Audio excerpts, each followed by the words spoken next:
welcome to Devos with Debbie. Today we're looking at Isaiah 49. I'm going to say 89. 49. Woo! So let's just dive right in. We're going to start in the middle. When Isaiah gives this picture, he says, or actually we're going to start verse 14. But Zion said, "The Lord has forsaken me. My Lord has forgotten me." Can a woman forget her nursing child, that she should have no compassion on the son of her womb? Even these may forget, yet I will not forget you. Behold, I have engraved you on the palms of my hands. Your walls are continually before me. This gives us an insight into something that the nation of Israel is going through. And it makes sense because they've been promised a deliverer. And yet here they are, in exile. And even further, looking even to us right now, we've been promised, God is going to come back again. But it's been a long time since Jesus said that. And so here we are, left wondering, did God forget? And I think pretty much every human has had that moment of feeling forgotten, whether it be like your parents leaving you at the supermarket by accident or not picking you up on time. Or I remember one time, it was kind of ridiculous, but I thought I had set up a small group hangout in college, and I thought I'd messaged everyone, and I went to the place that we were going to meet, and it was a pretty big small group, so there was the chances of just another person coming was pretty high, at least one other person, and I was sitting there feeling so stood up and totally forgotten, and I was like, what is going on here? And turns out I didn't send the message all the way.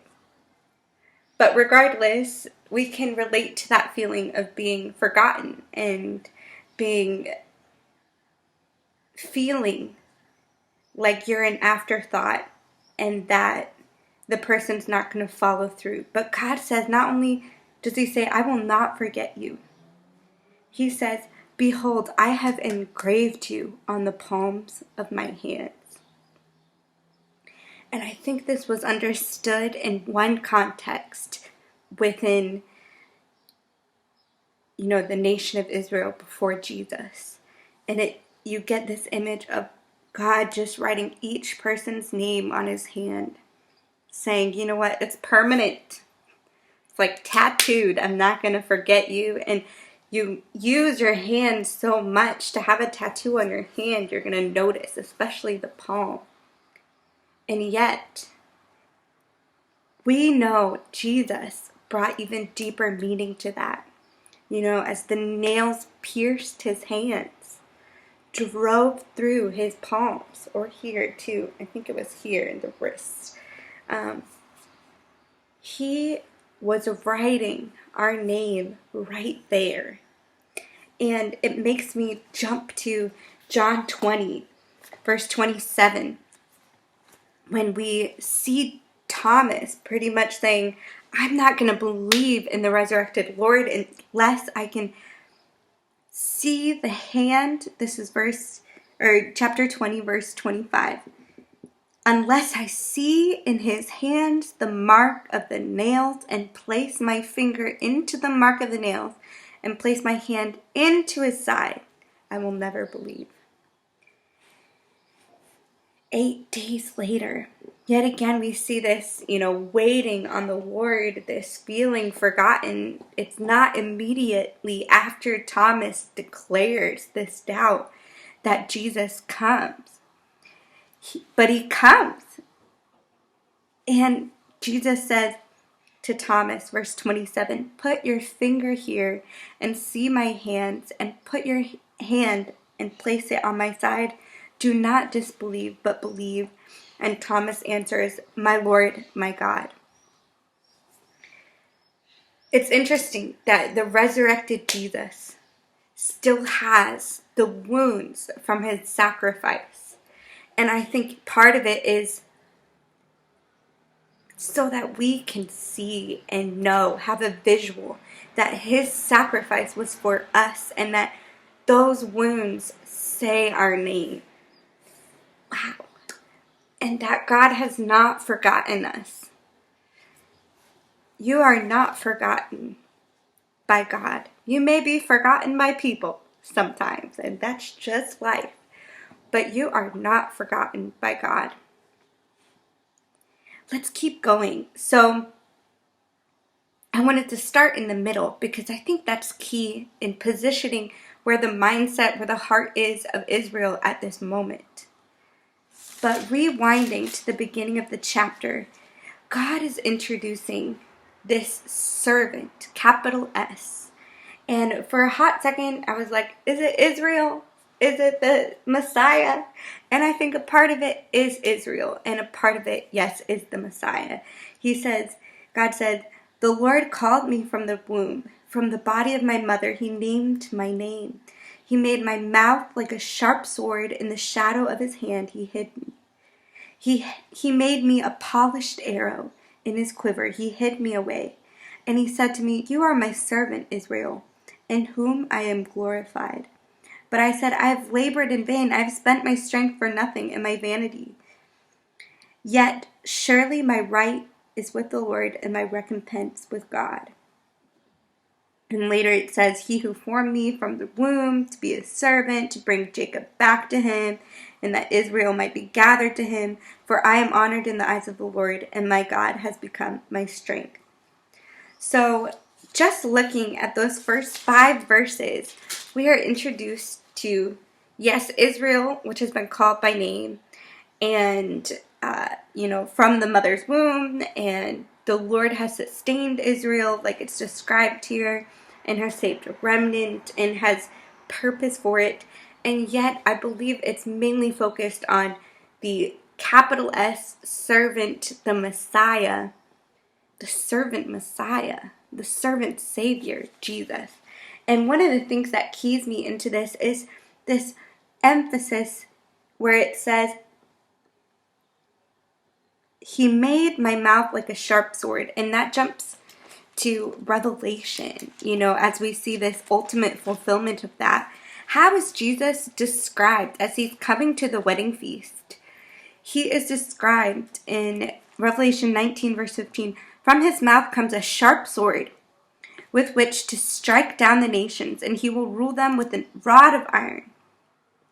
So we know Jesus comes back, and it's like his word pierces. His tongue, his mouth is a sharp sword. He's bringing intensity with his words, and they immediately bring action and consequence to what he says. And so that keeps me in. I'm going to focus on this servant being Jesus. And what do we learn from the way that this language talks about Jesus? 1, he's a polished arrow. And I love that, crafted by hand, cared for, and placed in a quiver, hidden by God's side, just for the right moment where he's going to draw it with purpose. And I think that's what makes me think about Jesus. Jesus was unique, and he was sent with purpose. And we also hear, you are my servant. And I'm just struck by when Jesus says, I did not come to be served, but to serve, and to give my life as a ransom for many. I'm not sure where that verse is. But Jesus even identified as a servant, even though he was a savior. He bent down and he washed the feet of the disciples. He did not consider himself there to be served, which blows my mind. That's our God that we serve. Wow. And also, the strength of this capital S servant is found in God. Now get a load of this. This is fascinating. Verse 6, it says, and he says, It is too light a thing that you should be my servant to raise up the tribe of Jacob and to bring back the preserved of Israel. I will make you as a light for the nations, that my salvation may reach the end of the earth. Wow! Okay, it's talking about two things that are light. One, it's saying it's too light.